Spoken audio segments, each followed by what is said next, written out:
So I've been working with a therapist now since about 2019 or so. Every week we meet. Dr. Jackson, shout out to Dr. Jackson.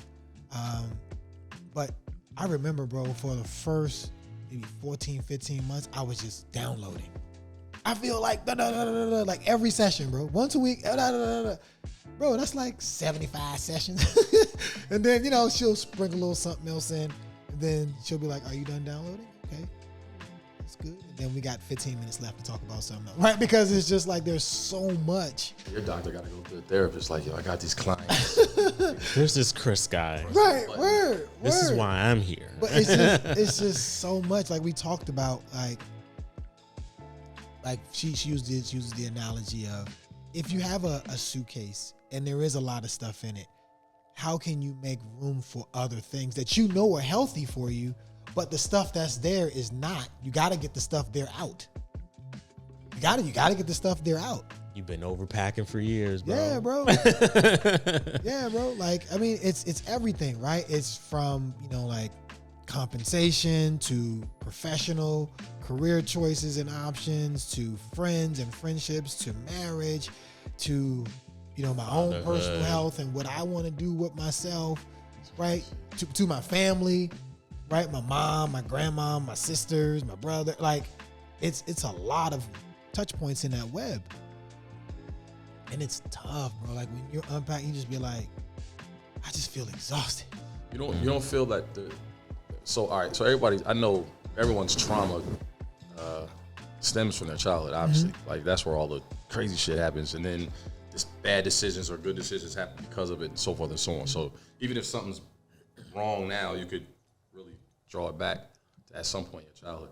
You don't think that at a certain age, like if you repress something, maybe you should just stay there? Well, like I used to think that until I was not repressing it, but I'll tell you, what it feels like? Let me tell you what it feels like, bro. You unpack and somebody starts telling you something, it's like you got this nice bowl of marbles that are all organized in the way that you've been organized, and then somebody's like, fuck your marbles. And they just spread all out over the table. What I mean, like, and you just like, my marbles. You don't think at some point it's like, all right, it's probably safer. Let's just keep this bowl of marbles. Let's just leave that on. Yeah. It's going to get nuts. I mean, at this point, I've already been unpacked. So it's like my marbles are already out. So I've already started regrouping again. So that's a good thing. Yeah, it's a good thing. But it's hard, bro, because I'll tell you why it was difficult for me at first, and I wanted to quit several times and just stop, is because I felt like there was a timeline. Like, I need to be done with this part. We still on it. And why are we still on it? Yeah. Right? Like, how can I move on to the other thing? And she's like, we can juggle lots of things, but we're not done with this, though. You see what I'm saying? You're past it. Right. And so we can turn the page to something else. We're going to still go back to that page eventually. And then my question was always, when are we going to be done with this page? Like, I'm tired of this page. And then eventually, bro, it's so weird because you got to a point where you're like, damn, I'm done with that page. Because it just clicks. Everything, for me at least, I tell her that I have these aha moments where I'm just like, yo, I understand you now. I understand what we've been working on for the last number of weeks. And I just get it. Now it's a fabric and it's a part of me now. So that period of your life doesn't go away. You just know how to manage that period of your life. And I understand what it means, and I understand how it impacts me today. Right. And I've taken lessons away from how it went into other things. Right, and how those other, like you said, right, like you start making decisions and choices. Yeah, that's the part that's to me is like how these things. You can, even if you look back, you're like, yeah, I recognize that was a problem, but I don't think on your own are you able to recognize it was a problem. But because of that, you came to a fork in the road. You made the left. You should have went right. And you went left, and then you went another right. But there was the issue, and so it's piled on top of each other and over and over and over again. So. Get to a certain point, you may discover a new problem. It's not new, bro. That's old, like, and that's what I mean. Like that, the idea of that cascade, that's a little daunting to me, at least. It is. I mean, I'm on the other side of a lot of stuff, but you know what it was for me? You talking about you get to that fork in the road or however many directions I didn't even see the other ones. All I saw was the one that was to the left. I didn't know that I could have gone straight. I could have gone a 30-degree angle. I could have gone, like, I didn't even realize it because I was just so wired in a way that when I get here, I gotta make this turn. Yeah. The beauty in all of this is the lessons that you learn from your therapist, you can pass down to your children. Like those are gems. Yes. You know, like, so you're already breaking generational curses by seeing a therapist. It's no different than like passing down grandma's favorite mac and cheese. Mm-hmm. You know what I'm saying? No, you're absolutely right. Yeah, that beautiful recipe that you just eat at every Thanksgiving, but now you're passing on like strategies on how to cope for different things and see things differently in life that you can now share with your daughters that will help them. And it's hard because it hurts sometimes. Like, you know what I mean? Like, you know, things that really hurt you when you're like, I don't want to open this because it's going to show my vulnerability and I'm going to be, you say the wrong thing and I'm mad, right? And everybody's like, why are you so mad? Well, you're a human. You still have buttons, you know what I'm saying? And there's still things that are triggering for you. Those things don't go away. You know what I'm saying? You figured out how to manage like your emotional state when those things are triggered. Bro, you understand one of the hardest things I had to work through was being able to say I'm angry? Because I had this whole, you know, the angry black man is a stereotype and the whole thing. And I remember I was like, dude, is it really anger? I remember when we were in the session, right? Like all these sessions, I'm like, but is it really anger though? Isn't it something? She's like, but you have no problem with saying joy. Why do you have a problem with saying angry?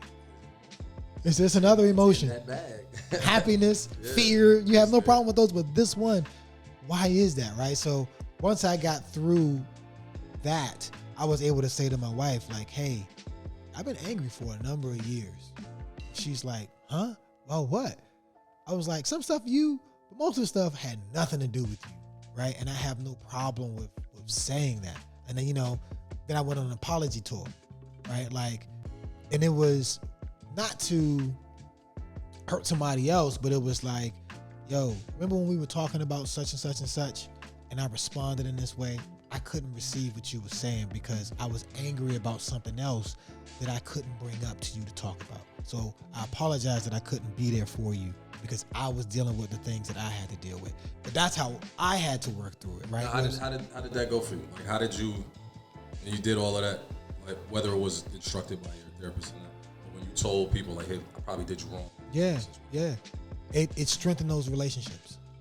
It strengthened those relationships, right? Because it became a thing of, first it was, what you apologizing for, bro? Like this, and I was like, no, but being weird. Yeah. And I was like, no, I need you to understand that how I responded to you was not the person that I am and that I want to be. Were you responding for you or were you responding for them? Both, but more so me, right? Because I felt like I had to come to terms with and acknowledge that there are moments when I'm not the version of myself that I want to be, that I aspire to be, right? And me understanding that has changed a lot of stuff. Like, bro, like with my wife, for example, I love you, but when she's like in her thing and I'm like, is this about me? Or is she angry at somebody or something and it's just coming on me?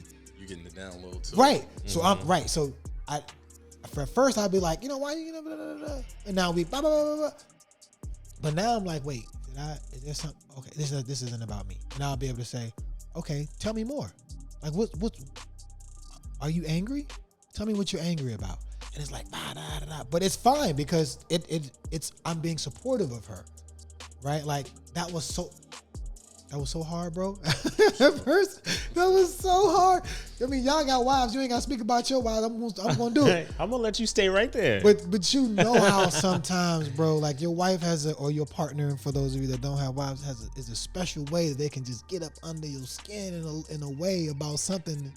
And for me, it was like about things that didn't make logical sense to me. So it was important for me to understand, for example, that it's important that my wife feels seen. Like just that notion, it took me a while to understand what that meant for her, but not for me. Like seen by you? Just seen in general. Like, so for example, like emotionally seen, like sometimes she may respond to something in a certain way, or she may ask a question about something that has an obvious answer. And it's not really, she's not asking about the thing. She doesn't have the vocabulary to say that I don't feel seen by you right now. So I started picking up on her cues of what that is. That's a different language. Right. It's a totally different thing. And the only way I was able to get there was because of all the work that I did with my therapist individually. And then we had couples therapy and stuff. But really, it was, I'll come out of couples therapy and be like, man, all we was talking about was her this and her that. I ain't even have a chance to get off. Like, you know what I mean?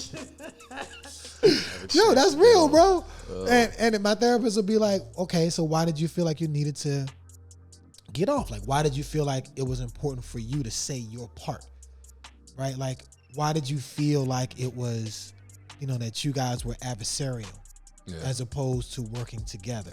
So then I had to take my marbles, roll them bitches on the table. Like, you know what I mean? Bro, it's hard, bro. But then after a while, I just learned to play jacks. Like, okay, pick up onesies now. We're doing onesies. You know what I mean? All right, I'll do twosies tomorrow. I can't do twosies today. Yeah, bro.